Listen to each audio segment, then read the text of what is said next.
Good afternoon, all. We will start the afternoon session that is living happiness in harmony with nature. So we have the resource person, Professor E. Kunyikrishnan. He started his career as a lecturer in zoology in the Government Victoria College in October 1985. And he worked in Chittoor Government College from 1988 to 1995. Professor E. Kunyikrishnan retired in 2014 from University College, Thiruvananthapuram.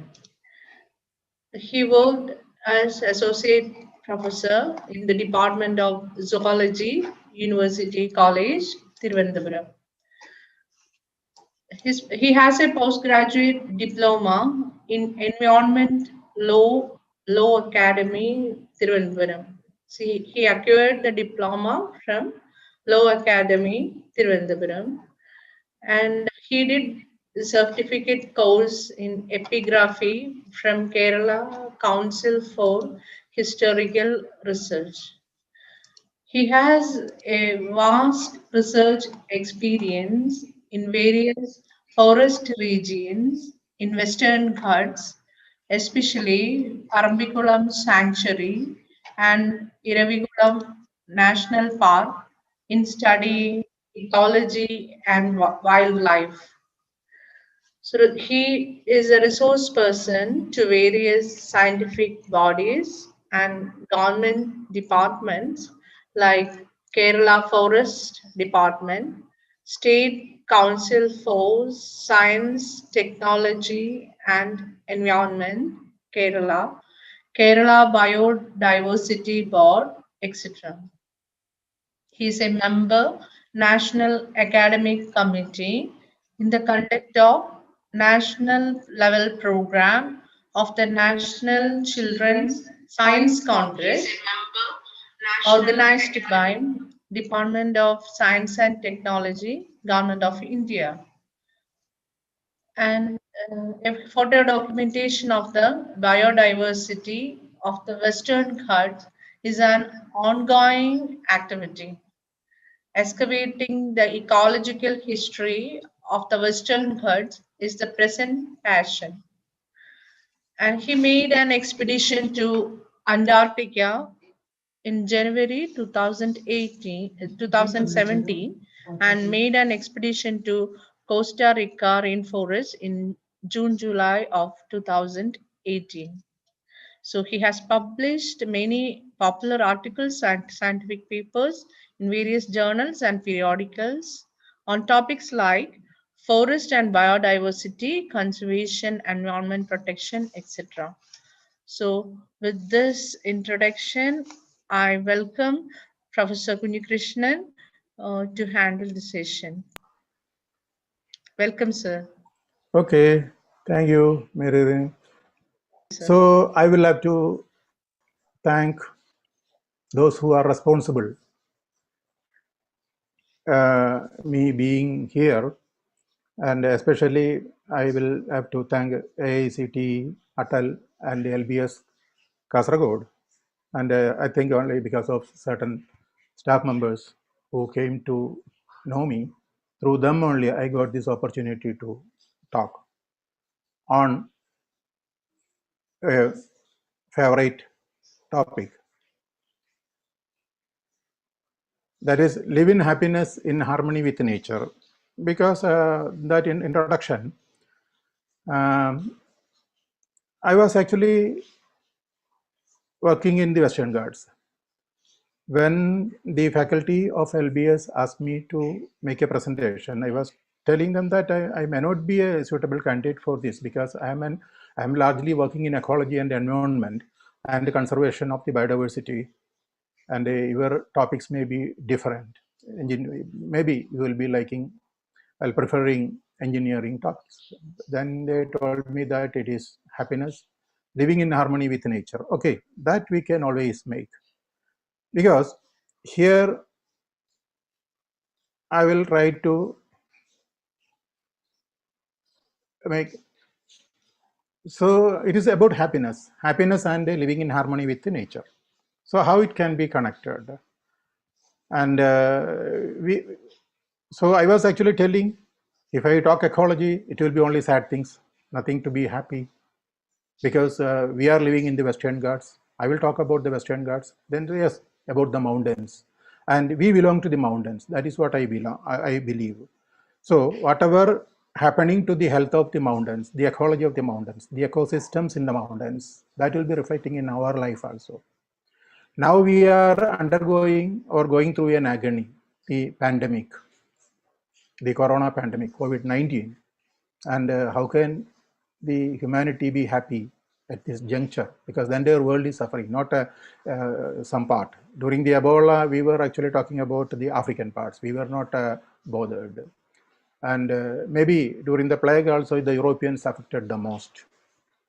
And during Nipah virus attack twice we had, then Kerala was the affected area, and others were actually watching. But now the scenario is different.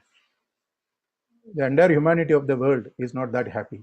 Now we are talking about the vaccine and how to escape from the pandemics. Okay, but I will have to talk about the happiness.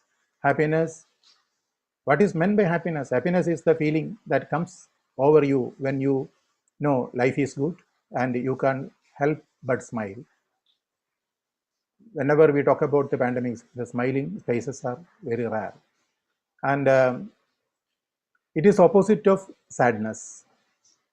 Happiness means opposite of sadness, and happiness is a sense of well-being. Yes, I have stressed that sense of well-being.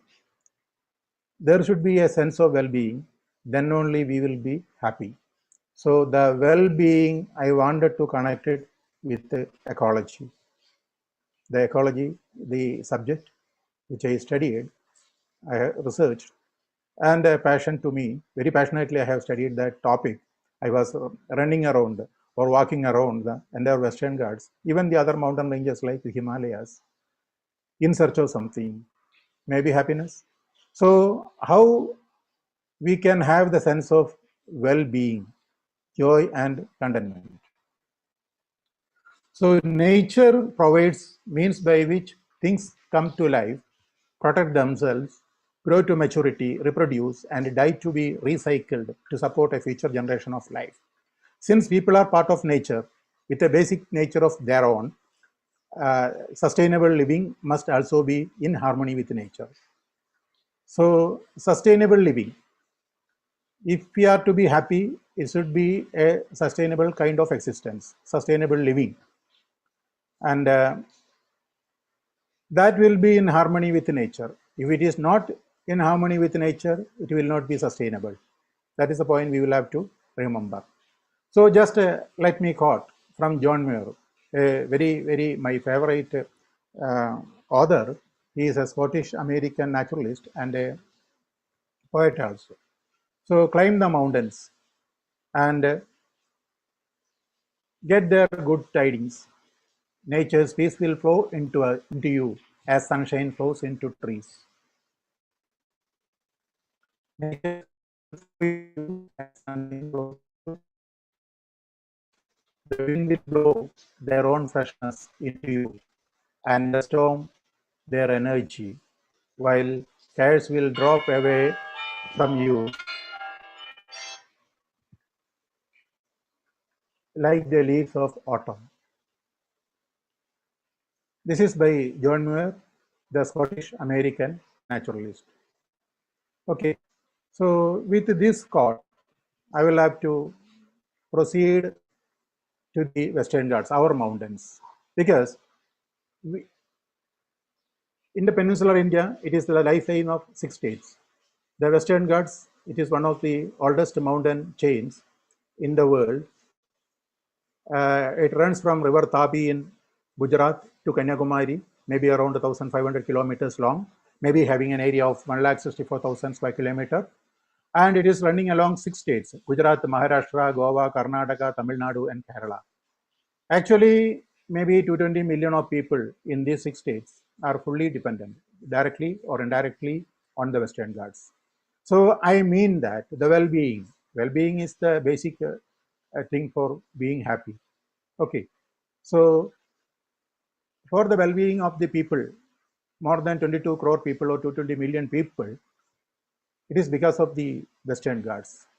Okay, it is a lifeline for the entire peninsular India, we can say.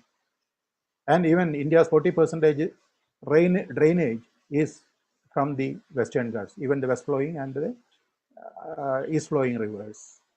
It is supposed to be one of the hottest hotspot in the world. The hotspot I will have to explain a lot.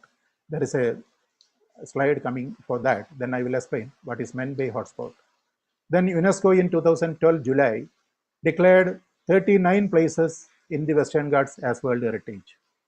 Now these 39 places, out of these 39 places, 19 are in Kerala, and they are supposed to be World Heritage. World Heritage means it is the property of the entire humanity of the world. It is not our property now, not Peninsular India's property, but the entire humanity of the world can claim that it is their property because it is a World Heritage after 2012. Okay, with these points in mind, we will have to proceed. So this is the map. It is shown here, pictorial presentation of the Western Ghats in the peninsular India, running from river Tapi to Kanyakumari at the southern end. With it's a continuous mountain range with only a single break in Palakkad. That is the Palakkad Gap or the Walayar Gap. And here, from north to south, especially when it is coming down to, the southern region, maybe after the Nilgiri hills, many of the mountain peaks are attaining a height of an altitude of more than 2000 meters. Till then it is less than 2000 meters. Okay, the southern part is more important.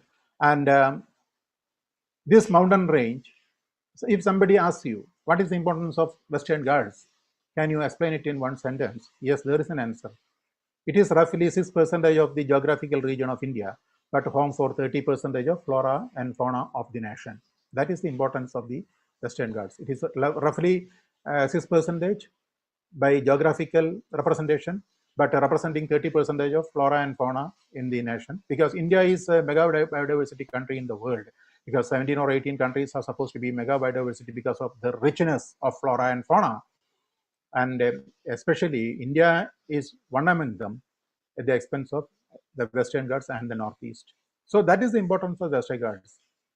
Okay, then on the other side, you can see that more than 325 globally threatened, that is as per the classification done by IUCN, 325 globally threatened species are there in the Western Ghats. Actually, it is more now because we have done some group-wise assessment when it is coming up. Then the last part, 51 are critically endangered, means 145 has been classified as endangered and 51 as critically endangered. Critically endangered means if we are not giving adequate protection to them, they can go extinct. So that is the condition. And if the species are vanishing from the Western Ghats, it is because of the ecological degradation, depletion of the ecology. And we are also part of this ecology. We cannot be part of, away from the ecosystem, because many of the ecosystem services done by the mountains, done by the Western Ghats, we are the beneficiaries. Without those benefits, we cannot survive. We cannot enjoy our life. We cannot be content. We cannot be joyful. Means we cannot be happy. So that is the importance of Western Ghats in our life. So this well-being of the mountain, how it happens? So the well-being of the mountain is essential for the well-being of the people, because well-being is the basic thing for happiness. We feel happy when we are well-being. If we are not well-being, we are not happy. So what is happening to nature? The mountainous structure, a mountain chain on the western part of the peninsular India. So monsoon is one of the features in the Western Ghats. Well-being of the mountain is because of the monsoon, because we get a very heavy rainfall. You can see the rain clouds, and even now it is heavily raining in Trivandrum. Very odd. Usually in January we won't get a rain. Anyway, we are coming to that climate change regime, then we will talk about it. Now, while I'm talking, it is heavily raining outside, okay, in Trivandrum. So the monsoon is one reason for the emergence of the kind of ecosystem we have in the Western Ghats, because the annual rainfall is somewhere around 3,000 millimeters, and because of this, we have the rainforest in the western part of the mountain range. On the other side, in the eastern part, mostly it is a rain shadow area. A different kind of vegetation is there. So diversity is very high. 3,000 millimeters means it is very heavy rain in the world standard. And it is because of that particular position India occupies in the globe. Because if you look at the Atlantic and Pacific, there is Northern Atlantic and Southern Atlantic, Northern Pacific and Southern Pacific. But in the case of the Indian Ocean, to which we belong, there is only Indian Ocean, we say. There is no North Indian Ocean and there is no South Indian Ocean, but only Indian Ocean. Because the northern part is largely the land area, especially the Tibetan Plateau and the Gangetic Plains, etc. So while during the apparent movement of sun towards north and south, and when it is going towards north, there will be the heating of the landmass. So there will be a hot continent, giant low pressure towards the north, and there will be a cold ocean to subtropical high pressure. So this will cause the movement of an air. The air current will be moving in a particular pattern here in the Indian Ocean, above the peninsular Indian region. So we enjoy the monsoon. You can see how it is moving from this part. While the sun is heating up the Tibetan Plateau and the Gangetic Plains, the air from this side, south, will be drawn towards north, because it is moist laden, because it is just above the Indian Ocean. So it will be having a characteristic movement. It will be passing through this region, and in the peninsular India, it is coming directly from the west and going towards the east. But what is there? There is a mountain range, continuous mountain range with an average height of about 1,300 meters, which is capable of stopping the rain clouds. That is how we get monsoon at a particular season. When the sun is there in the northern hemisphere, hitting up the entire Tibetan Plateau and the Gangetic Plain, it will be monsoon. You can see how the monsoon is coming. It is a satellite picture. Entire western coast. The ancient days, this is the Malabar coast. The entire western coast of India was known as Malabar coast. And in the Malabar coast, we will get rain because of the monsoon, and it is because of the Western Ghats. And the entire Western Ghat ecosystem evolved with the monsoon, with very heavy rain. And we have umpteen number of rivers flowing towards west, and also many draining towards east. As far as Kerala is concerned, we are talking about 44 rivers. 41 are flowing towards west, because the entire Kerala is having that western slope. And 3 rivers are actually flowing towards the east.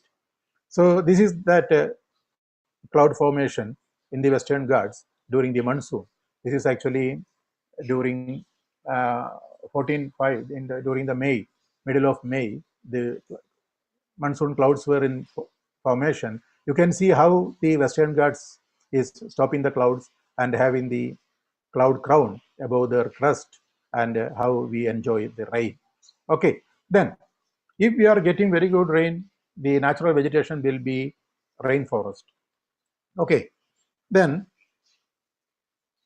here the rainforest means it evolved 3 eons, millions of years. I will have to say, because during the past many millions of years, there was a special kind of evolution of the vegetation in the peninsular India because of many geological and climatic reasons. And here we have the rainforest. This is the kind of rainforest. You can see the profile. This is from the southern tip of the Western Ghats.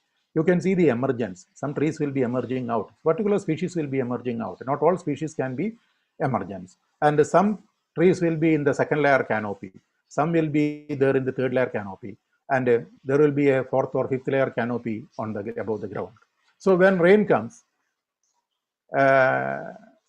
it will be touching the canopy of it will be on the canopy of the rainforest first. Then that will be very gradually trickling down into the onto the floor of the forest, and the forest floor will be absorbing the entire water or part of the water, the rainwater. That is known as percolation. This percolation is a must because our geographical situation is like that. Because Anamudi, the highest peak, is having a height of about 2,695 meters from the sea level. When it rained, the water will be reaching to the Arabian Sea maybe within 10, 11 hours because of the slope. But it is not happening all the time because part of the water will be percolated into the forest system on the catchment. Okay, so this kind of a system is a must in a rainy area so that water can be percolated, so that we will be having water in our rivers, and also the subterranean water during the summer months on which we depend at large. And that will be flowing only because of the green cover on the Western Ghats mountains. So the well-being of the Western Ghats means the existence of such a green canopy on the slopes and on the crest of the mountains. Then only our rivers will flow. Otherwise, if you cut off the entire vegetation of the Western Ghats, your rivers will not be there during, at least during the summer months. Okay, so this is the condition. The water can be absorbed, it gets percolated, and it can be absorbed in large quantities, and it can prevent the flood because the entire water during the rainy season need not come down all on a sudden. It will be kept there underneath the ground as the groundwater storage, and it will be gradually percolating or trickling down into small streamlets, the first order stream, the second order stream, and the third order stream, and maybe becoming the tributary of a river, the 41 river which are flowing towards west. And that is only in the case of Kerala, because Karnataka is having their its own rivers, Tamil Nadu is having its own rivers which are flowing towards the east, and Maharashtra is having its own rivers.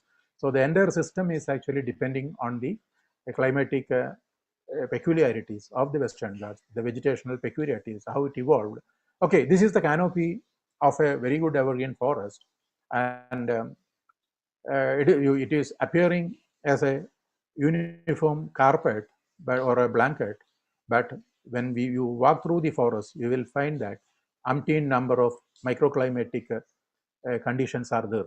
Okay, so ultimately the rainwater collected from the first order stream and the second order streams actually collected from the canopy of the rainforest in the first instance and coming down to the ground, and the ground storage, how it flows through the rivers. So this is the one of the great waterfalls in South India, the Adirapalli waterfalls, which is attracting hundreds of thousands of people every month because people want to be happy by visiting the waterfalls, and people are happy because the waterfall is there, because the evergreen forest of the Sholayar is collecting enough quantity of water from the monsoon. The soil floor, the forest floor is storing enough quantity of water. So till now, the waterfall is there. Okay, then when we go up, different kinds of vegetations are there, different kinds of ecosystems are there, and maybe around above the altitude of 1,400 meters, we have a very peculiar kind of ecosystem known as the Shola grassland system. Okay, where umpteen number of Kurinyi species are flowering, and especially the Kurinyis are very seasonal. There is the Nila Kurinyi or Sabelanthus kundianus, a particular species, which will be flowering once only in 12 years, 12-year cycle. It is having, many other Kurinyis are having their own cycles, but this particular Shoyi Kurinyi, which is there in the entire grassy slopes of the Munnar region, Kodaikanal region, and Nilgiris, because these plateaus are having an altitude of about 1,400 meters. They have that particular kind of the subtropical climate, alpine climate, where these Kurinyis flourish, because this is an endemic species. These Kurinyis are present only in a particular region of the Western Ghats. They are not present elsewhere. Any species which are present only in a particular region or bound by a geographical boundary, we call it is endemic. We call them as endemic. So Kurinji is an endemic species of particular region. And you can see another endemic species, a mammal, which is only the wild got in South India, that the Nilgiri tar, because its closest relative is there in the Himalayas, the Himalayan tar, and there is a third species of tar, that is the Arabian tar, in the Al Hajar mountains of the Sultanate of Oman. So this kind of scenario, the Kurinji blooming once in 12 years, only we people can enjoy it because it is endemic to this particular region of the Western Ghats because of its very peculiar ecoclimatic conditions. Okay, then just have a look at it. It was like that once, but now part of the Kurinji has been gone because part of the mountain ranges, the vegetation has been removed for some other purpose because even during the colonial time itself, we have cut down the forest and we have tampered the grasslands and we have planted it with eucalyptus and many exotic trees. So the Kurinji are trying to have a comeback, but it is not in that full blooming condition. And this is the Munnar town, which is an upcoming city because of the tourism inflow. And I don't know how it will be having an impact on the Kurinji slopes. We will have to wait and see. Anyway, it is having a negative impact because the 12-year cycle, 1982, in my knowledge, 1982 it bloomed, 1994, 2006, and 2018. The latest blooming was in 2018. And I have seen that where it bloomed into 1982, many places we lost. 1994, once again, the area of Kurinji blooming was reduced. By 2006, it was further reduced. So it is going on. I don't know how long the Kurinji will bloom on the high altitude. Okay, and many other species, endemic species, beautiful species. The well-being of the mountain means including all these species and survival of all these species, because the species diversity is very, very high in the Western Ghats, especially the endemic species, means the species which are present only in the Western Ghats, not present elsewhere in the world. That number is very high. Okay, so this is actually, which I showed you, is the southern birdwing butterfly, which is supposed to be the largest butterfly in India. And now at present there is another competitor, the same kind of butterfly from the northern region. Otherwise, till recently, this was considered as the largest butterfly in India. This is the female butterfly on either side, and the middle one is a male butterfly, because there is sexual dimorphism in this particular butterfly. Very beautiful butterfly, which is confined to this region, the peninsular India only. And there are many kind of orchids, very rare orchids. This is the bamboo orchid, which I have got from the Silent Valley region. And this is another orchid, Ipsia malabarica. Ipsia malabarica is there in the emblem of Silent Valley because it is supposed to be extinct. Because in 1840s, a specimen was collected by a colonial researcher and was taken to England. They were having the specimen. After that, nobody has seen it. So they were asking for collecting this particular species, but nobody in India has seen it. But the late 70s and in early 80s, when that Silent Valley agitation was going on, a team of researchers who went to Silent Valley, they spotted this particular golden orchid, and it was identified as Ipsia malabarica, maybe after 146 years of its reporting, because the scientists thought that it vanished, it is extinct, but it was rediscovered from Silent Valley. Many such species are there which have been rediscovered, which were thought to be extinct, and many could not be rediscovered because they are supposed to be extinct. And many species of birds, because why I have shown this hornbill. This is the Malabar pied hornbill, and because many of the birds are having its own ecological services or ecological functions. You can just see the hornbills are having very large bills. So very large bills means they are frugivorous, fruit-eating birds. Fruit-eating birds, because many of the trees in the rainforest are having large fruits. These large fruits should be either dispersed by bats or other mammals, or by birds which are having very large bills. So they are mutually adapted. Many species of birds are like that. They are adapted for nectar drinking, or they are adapted for frugivory, fruit eating, fruit-eating birds are having a unique function. They will have to dispose the seeds also. So that mutual dependence of the plants and animals are very obvious. And this is the rainforest of the Silent Valley. You can just see the green carpet. Umpteen number of microclimatic conditions are existing on the floor. Okay, and the land-tailed macaque, one of the most endangered primate in the world, it occupies such a rainforest only. It's a canopy species. It cannot, it is actually depending the canopy of the evergreen forest, and it is mainly frugivorous. So there should be many kinds of fruiting trees which are present there in the evergreen forest. Any kind of disturbance to an evergreen forest will be changing the entire system, which will endanger the such primates. That is why this is supposed to be one of the most endangered primate in the world, because we lost our evergreen forest. Large scale conversion has been already happened. This is the, once again, the view of Silent Valley in the morning. And what kind of conversion has happened? So this was actually on the way to Silent Valley. It is actually part of Silent Valley buffer area. Because of the disturbance from the humans, anthropogenic reasons, there was a fire maybe some 3-4 years back here. This photograph is more than 20 years old. And so it entirely burnt out the rainforest. Now another kind of vegetation will be coming. Your land-tailed macaque habitat is gone, because land-tailed macaque is actually adapted to the evergreen canopy.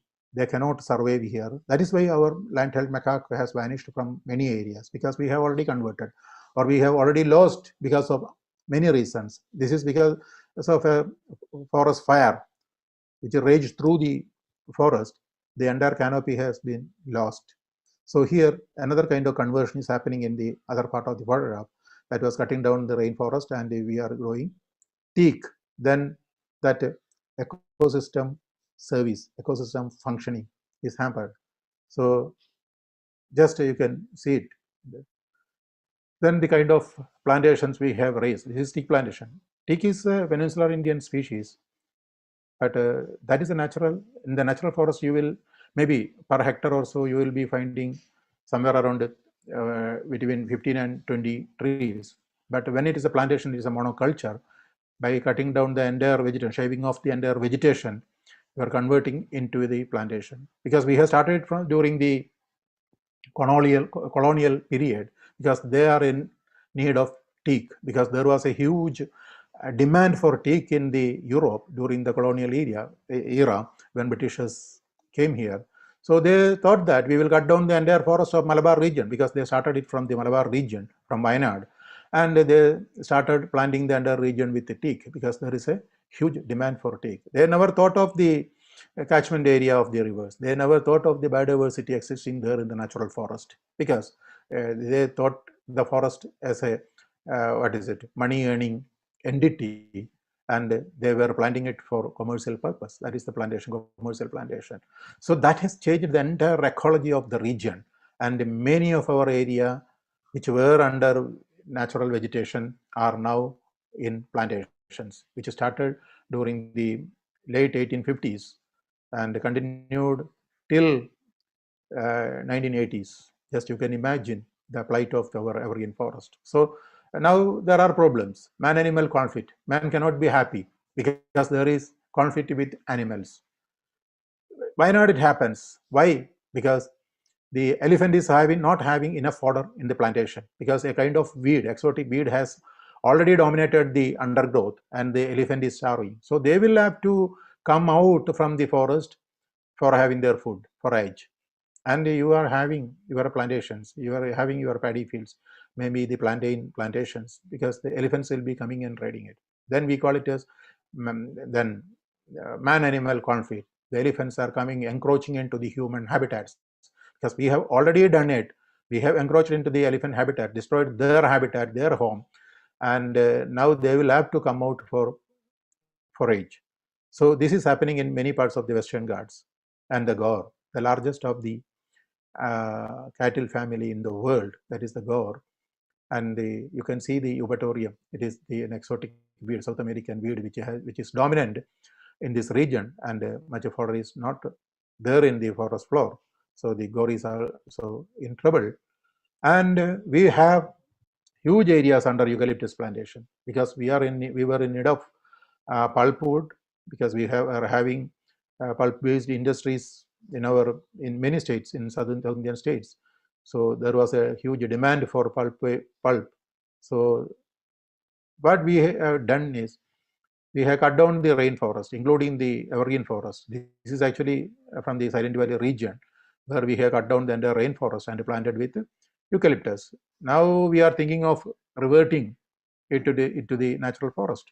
Okay, then just see, after many years of forest fire, what is happening to our mountains. Then some regions where it was lush evergreen forest once, now the condition is like this. And see, even it can be of this condition. The entire vegetation has been shaved off. The entire vegetation is gone.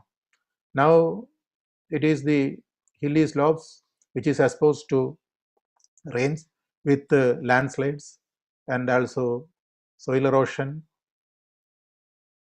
This is opposite of it, because just see this scenario. This one is actually a very good forest area. Inside you will feel it is very dark, because much quantity of the light is actually filtered by the top layer canopy, second layer canopy, and maybe less than 5% of sunlight will be creeping onto the forest floor. Then you will feel that it is very dark inside, and this condition is needed. Then only they can do the particular ecosystem can have their ecosystem functions and ecosystem services. And what we have done with the animals, our biodiversity. So we were cruel with the vegetation. We have shaved off the entire natural vegetation, and wherever vegetation remaining, there were animals. So hunting, killing, that was being done. Especially, this is an old photograph. Such kind of hunting is not taking place now, because we have 1972 Wildlife Act, which prevents hunting of animals. And but this happened during the colonial era. Even up till 1972, hunting was permitted, and the large number of animals were being killed. And this is actually after the hunting of the gore. And this is another photograph. Before the breakfast, how many tigers can be killed? That was a challenge, especially the colonial officers, maybe the army officers, maybe the governor of a province, maybe even the viceroys. They will come and they want to kill as many tigers as possible before they take the breakfast. Even there can be competition among the officers, how many you can kill. Yes, I have taken 3. Then somebody else will be claiming that, yes, he has taken 3, I want to make it 5. So umpteen number of tigers have been killed in the Indian forest. This is not a scenario seen from the Western Ghats. It is in the Central Indian plains. But we lost many of our pride species. So the habitat has been lost. Many animals have been killed. So because of the loss of habitat, affected 82% of the species. That is the estimate globally. Change in habitat quality are happening, and that is also affecting the species. Habitat fragmentation. You are having your dams and reservoirs, your tunnels, your high power lanes, and your roads, your plantations. So it is causing habitat the habitat is fragmented. Especially the large animals are affected. The elephants and the tigers are greatly affected because of the fragmentation. They are in the islands. They cannot move from one part of the habitat to the other part because of the fragmentation.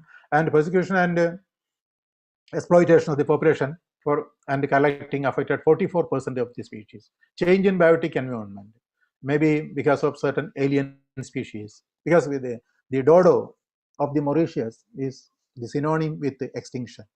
It is an extinct bird, extinct like lost, dead like a dodo, means it is gone.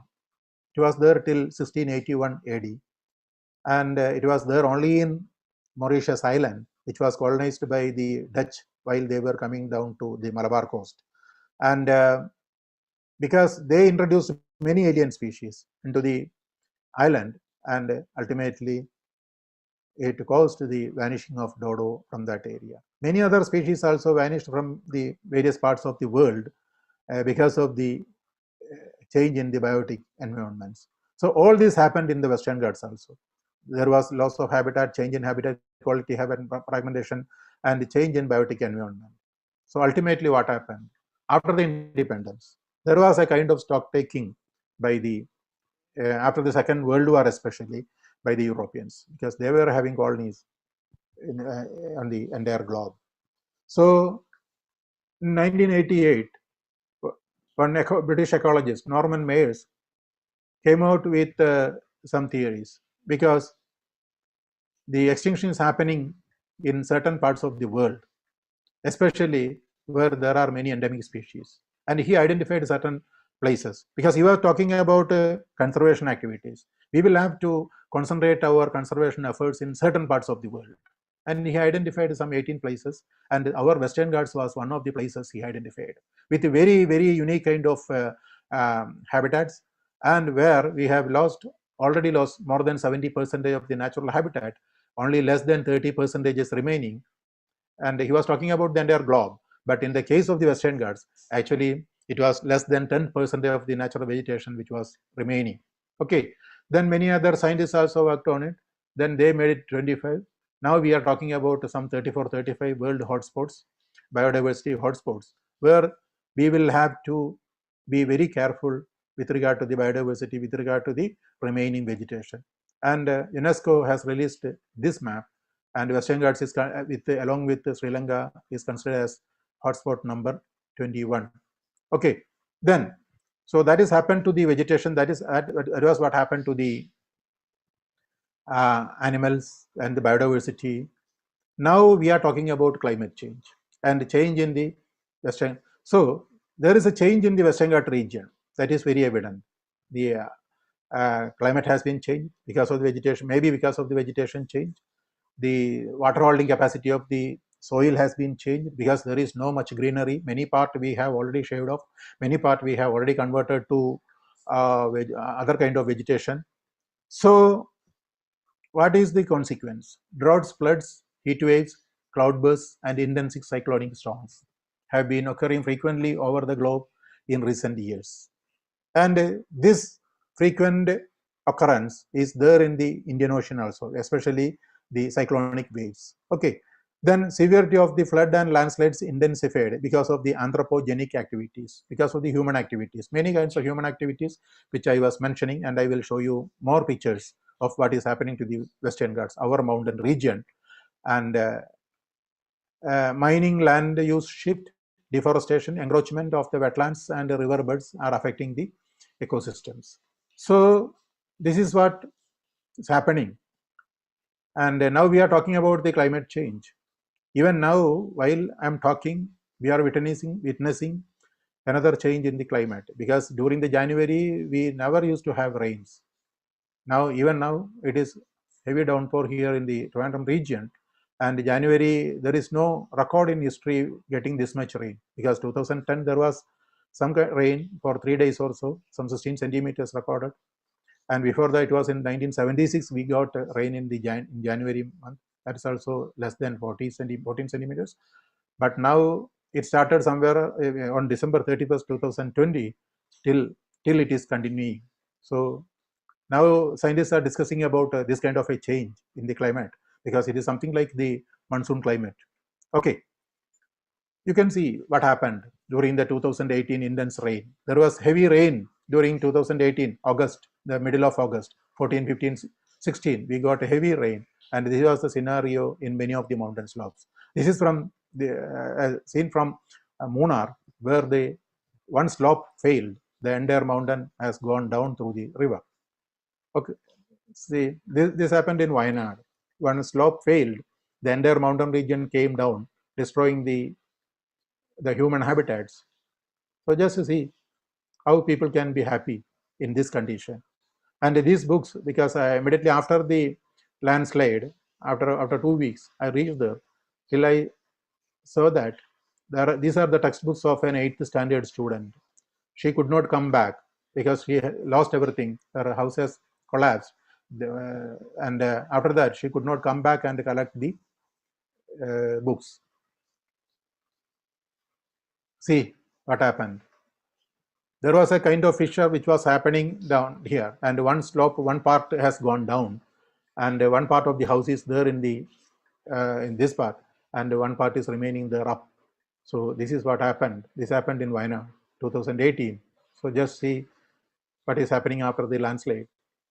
So this person, this is Moidu, Mr. Moidu, we call him Moiduka. And Moiduka was showing me that his house was somewhere here. Nobody lost their life because somehow they were saved. But Moidu was telling that he was having a stable here with 7 milching cows, but nothing is remaining now. He lost everything. And some 5 or 6 houses were here around, but you cannot see even the trace because everything gone after a landslide. It was in 2018. So 2019, there was a repetition of the landslides and heavy rain. So just it is from the, if you look at Wikipedia about, if you just give 2019 flood, it will be like this. As of 14 August 2019, 121 people have been killed due to floods across the state of Kerala. Over this many, more than 2 lakh people have been directly affected by flood and have been shifted to 1,318 relief camps in different parts of Kerala. See how agony is coming during the monsoon and flood. And we say that it is because of climate change. And climate change, the augmentation of the agony is because of the anthropogenic activities.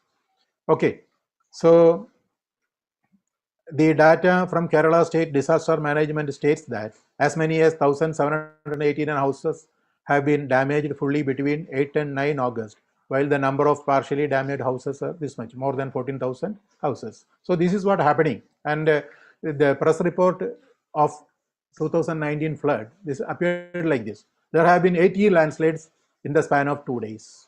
80 landslides in the span of 2 days during the heavy rains. And this is a statement given by the Chief Minister of Kerala. Many people who are feared to be buried alive under them are being rescued.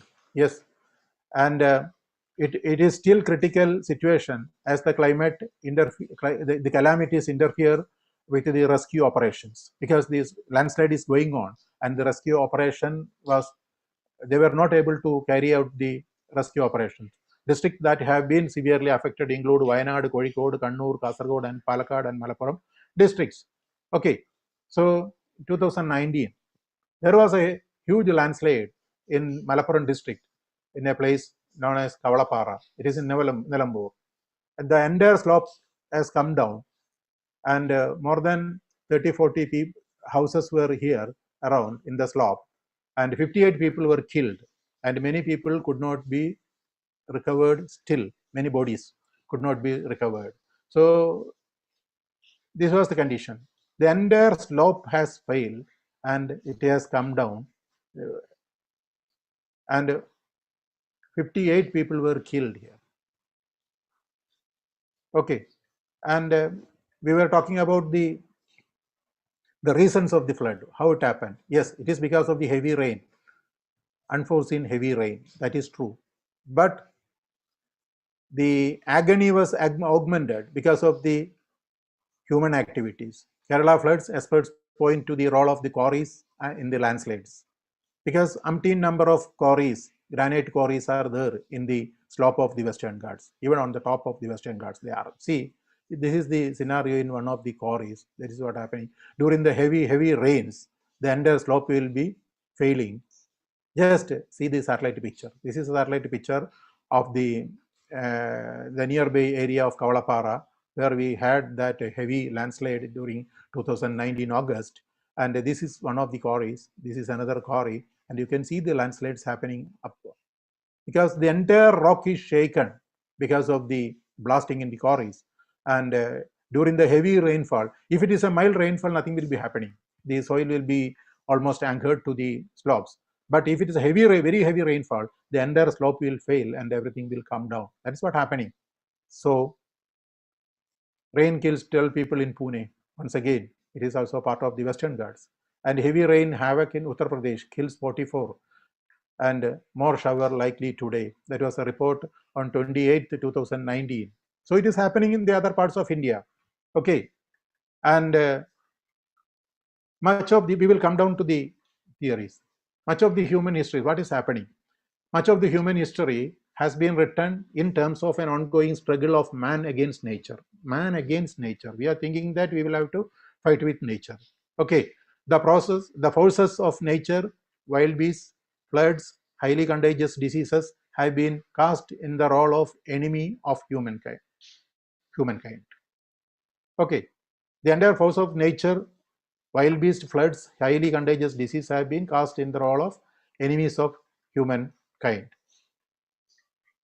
To survive and prosper, we must conquer nature, kill the wild beasts, build dams to stop flooding, find medicines to fight diseases, and use chemicals to control the pests. Because we were fighting with nature, because all the natural forces were supposed to be enemies. Okay, we have been winning battle after battle, but we have been losing the war. That is what we saw in the form of the landslides. Okay, certain battles were won, certain pests you have controlled, certain diseases you have controlled, certain antibiotics you have developed, certain vaccines you have developed, but still the battle was not won, because still we are struggling. And you know what is happening during this pandemic, because we were fighting during the plague.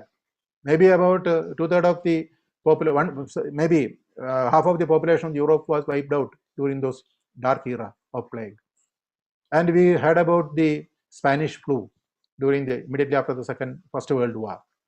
Part of the population vanished, and we were battling with such microbes, and still we are in the battlefield. Now we are talking about the vaccines, we are talking about the shutdowns. Still in battle, we are in war. So we may be winning battles after battle, but we have been losing the war. Okay, every time we think that we have won a battle, but nature fights back. That's what we are seeing now in the form of the pandemics, in the form of the landslides, in the form of the climatic change. Okay, in the form of global warming, in the form of holes in the ozone umbrella. Okay, then people are concerned about whether we can win the battle with the next flood, the next disease, or the next pest that we create in our efforts to control the last one. Okay, then they are concerned with their own safety, health, and well-being, but they are concerned also about the sustainability of human civilization that continues to live in conflict with nature. We think that we are in conflict with nature. That is why the battle is needed. We fear we cannot win our war against nature, because we are a part of nature, the very thing we are trying to destroy. Yes, I want to underline these lines. We are fighting against nature, a war against nature. Yes, that has been declared. That is why we have lost our vegetation. That is how we have lost our mountains, part of our mountains. And we cannot win a war against nature. Why? Because we are part of the nature, the very thing we are trying to destroy. If nature is gone, the natural entities of nature is gone, then it will be having an impact of human being, because we are part of nature. You will have to understand that. That message should be given. In the year 2009, the United Nations Assembly proclaimed 22 April as International Mother Earth Day. Yes, International Mother Earth Day. In so doing, member states acknowledge that Earth and its ecosystem are our common home. Yes, it is our common home. And expressed their conviction that it is necessary to promote harmony with nature. So it is necessary to promote harmony with nature. We can live in harmony with nature. We cannot live here fighting with nature. In order to achieve a just balance among the economic, social, and the environmental needs of present and future generations. because we should be concerned about the economic, social, and environmental needs of the present and future generation. Okay. In the same year, the General Assembly adopted the first resolution on harmony with nature. Okay. Then I just would like to show you, share with you some quotations. And this is by Robert Burns. He is a Scottish poet. I am truly sorry. Man's dominion has broken nature's social union. So these lanes, simple lanes, maybe one or two lanes will be speaking a lot. Man's dominion has broken nature's union, nature's social union. Nature had a social union, but man's dominion has broken it. That is why we are suffering. And there is another very favorite author, John Muir, and I have already introduced him. He is a Scottish American naturalist. In every walk with nature, one receives far more than he seeks. That is why John Muir. None of the landscape is ugly as long as they are wild. We make them ugly. Thousands of tired, nerve-shaken, over-civilized people are beginning to find out that going to the mountains is going home, that wilderness is a necessity. Yes, I want to stress this. Wilderness is a necessity. It is a necessity. Don't think that we will have to do away with the wilderness, then only we are civilized. No. Actually, the civilization is keeping the wilderness. If you people are keeping the wilderness, I will say you are civilized. Okay. The sun shines not on us, but in us. The rivers flow not past us, but through us. John Moore. Another quotation from John Moore. This is actually about the spirituality of the ecology, you know. The sun shines not on us, but in us. The rivers flow not past us, but through us.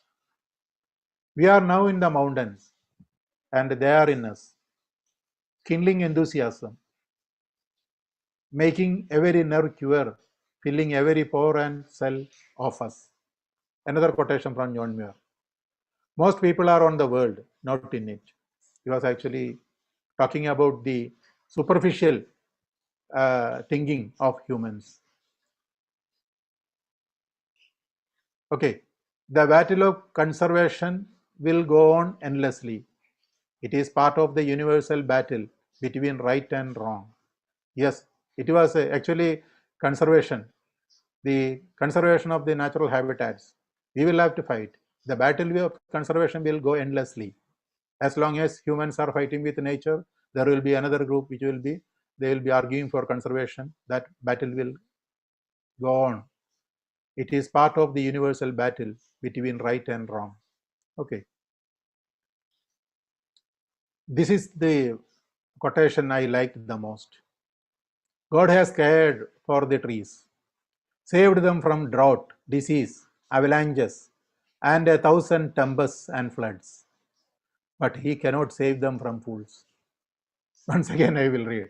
God has cared for these trees, saved them from the drought, disease, avalanches, and 1,000 tempests and floods. Yes, he has saved them, but he cannot save them from fools. And message from Walden. I just want to tell you, Henry D. Thoreau's book is there, Life in the Wood. He has actually written it in 1854 because he actually want to live in the wilderness. So he was continuing there. And such a gifted personality. And after that, he has come out with a book, Walden. Think that it is in 1854. So you need to be, what is the message from the book he gives? You need to be one with nature. Thoreau believes that people and nature are both part of each other. That is the message he gives. We cannot be apart from nature. People and nature are both part of each other. Okay. So try to read that book, Walden, which he has written in 1854. And another quotation from Aldo Leopold, because Aldo Leopold lived in America and he was seeing what is happening to the wilderness, what is happening to the biodiversity, the wolves, other animals, the American bison. So he used to write everything. And in 1949, his son compiled the writings and it was released as a book, as the Sun County Almanac. That is the name of the book. And that book begins like this: some people can live without wild things around, but some people cannot. I am in that group. Okay. In the same book, he talks about what is right and what is wrong, what we will have to do with nature. A thing is right when it tends to preserve the integrity, stability, and the beauty of the biotic community.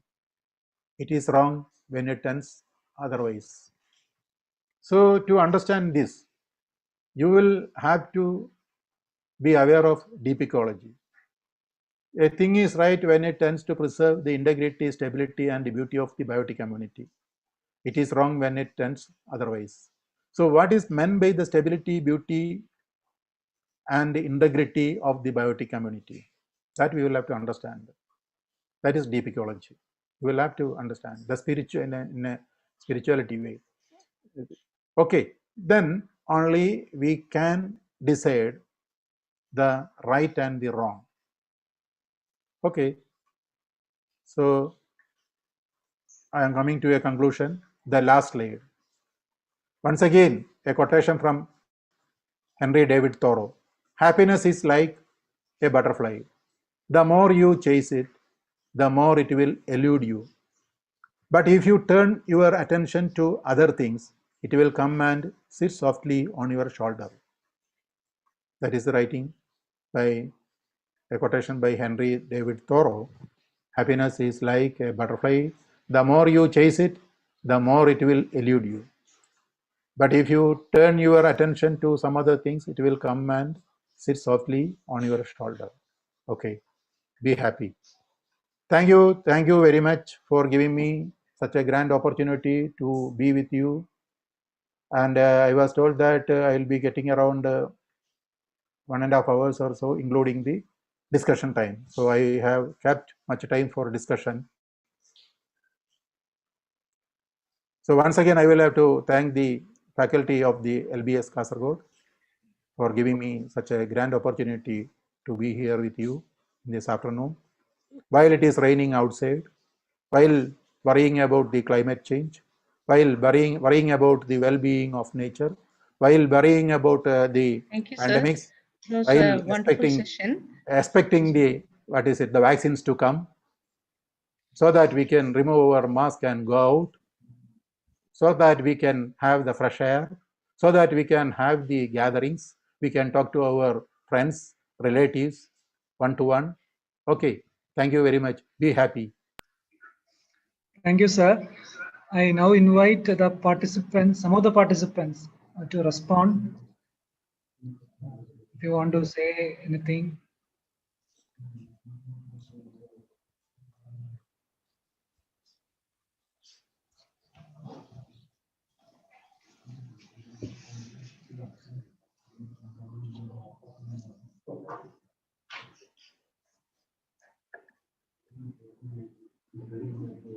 I don't know how many are there. There are around 112 participants, sir. Participants, okay. They are from all over in the India. All are North from and engineering south. backgrounds. Yes. Okay. They are all working, either they are faculty or technical staff or they are research scholars in engineering colleges.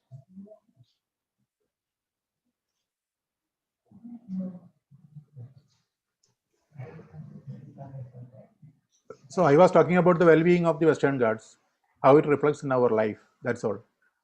Yes. Yes.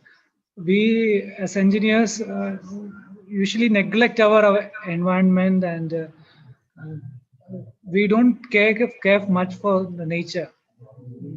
And whether south or north, we are all having natural calamity, and we have as you said, man-animal conflict.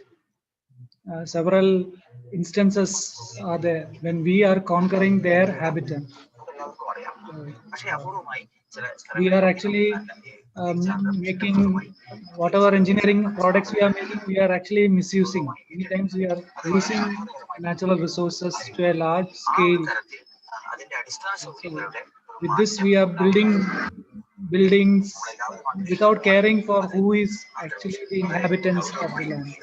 So my call to each one of the participants here is let us care for the nature, let us care for the inhabitants, fauna, flora, the species, and let us take a pledge as we progress technologically, we also will care for the earth. We will protect it. That should be our takeaway from this session. We are wasting a lot of paper. Each paper is coming from some tree. So in many occasions we are misusing the nature. So let us take sincere effort to protect the nature as we grow technologically also. We want to thank Kunjikrishan sir for sharing the valuable insights, his own passion. He is caring for the nature, and in fact, his house is also, he has given his ancestral home for bird watching, so that he is a man who practices what he preaches. So, on behalf of LBS College of Engineering, the Electronics and Communication Department, we want to thank Kunjikrishan sir for accepting our invitation and being part of this FDP. Thank you, sir. Thank you once again. Okay, thank you. Just We one will comment. keep in touch with you. And Okay, we will, one comment. One comment. What we were talking. We were telling that technology and engineering destroying the nature or ecosystem may be true, but the same technology and engineering can be used for saving nature also. And if you destroy, means it is the entire community will be affected. Even those who are destroying it and not destroying it. If somebody is trying to save, he is not saved, because the calamity will be to all. Don't think that I love nature, so nothing will be done to me. No, it is not like that. The entire community will go. And at the same time, science and technology can be used to save nature. How to manage the resource, how to reduce the waste, everything can be used. So that because it was the necessity of those days, now the necessity is different. So the engineering, technology, science should change for the present needs. That's all. That paradigm should be shifted. That we can do always. Okay. Sir, however, these are Nobody is an most of, enemy to. sir, however, these are mostly political decisions, right? For example, with regards to the Gadgil Commission report or any kind of studies which have been conducted, there should be political decisions to protect the nature. See, in a democracy, what is politics? Political decision. In a democracy, the political decision is people decision. You and me are deciding. You can decide, Is I it can so? decide. Yeah, it Can is we so. say so? It is See, so. But we you should give choose your mandate for leadership. people for No, 5 no. years. You should choose your leadership. Who should be the leader? You and me should choose, because it is a democracy. And if it is faulty, it is the fault of democracy. But you and me are not franchising your rights. That's all. If you choose a bad leader, you will be a victim. So in a democracy, we can shout, we can make sounds, we can talk, we can argue, we can shift, we can change. No problem. We not worry in a democracy. It is not autocracy. In a democracy, you have chance always to talk about. But it could be late. It cannot be. For example, we are giving mandate for 5 years for any kind of ministry, whether it is in state or in the central. No, it's not the question of 5 years. 5 years is a long duration. No, 5 year, you are not giving a mandate to destroy the entire land and resources. You are giving a mandate to do some constructive work, okay, to save the society. to make them well in what is in a well-being condition. It is for well-being. That is what we were talking about. Happiness, well-being. So you can change them. You can ask them to change the policy. It's a democracy, you know. In democracy, that should happen. Otherwise, it's an autocracy. You have selected somebody. After that, they are doing what they want to do. Then it is autocracy. It is not democracy then. Democracy, people are having a say always. Now we are talking about Panchayat Raj, you know, it is retired Panchayat. Panchayat Grama Sabha means you and me are members of Grama Sabha. You can talk there. You can ask them. Without permission from the Panchayat, nothing can happen. We are talking about the quarries, which will be up to 50 meters from your house. But the Panchayat Grama Sabha is the authority to give permission. If the Grama Sabha will not give permission, then they cannot destroy. So you talk in the Grama Sabha. You and me are responsible because we are all victims afterwards. Whatever somebody do some wrong things means you and me are victims. Why we should be victims? We have the right to talk. We have the right to equality. Article 14, Article 21, right to life.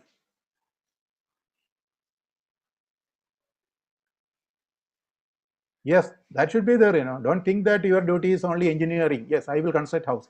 I will make this dam. I will distribute electricity. I will make an electronic equipment. No, no. You are a responsible citizen, very aware, very much aware, well read.